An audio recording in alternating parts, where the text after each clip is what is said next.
ওকে। ওকে।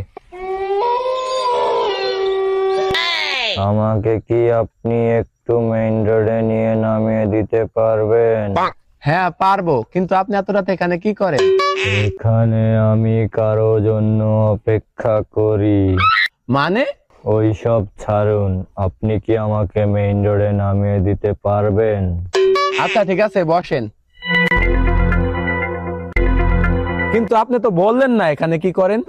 অপেক্ষা। কার? আমার বউর। আচ্ছা, ও কি মরে গেছে? হ্যাঁ, মরে গেছি তো আমি। তুই কি আবার পাগল মনে করছস? তুই মরে গেছস, তার মানে তুই ভূত। হ্যাঁ, হ্যাঁ। আচ্ছা তুই ভূত না, তাহলে অদৃশ্য দেখা। কে বলছে ভূত অদৃশ্য হয়?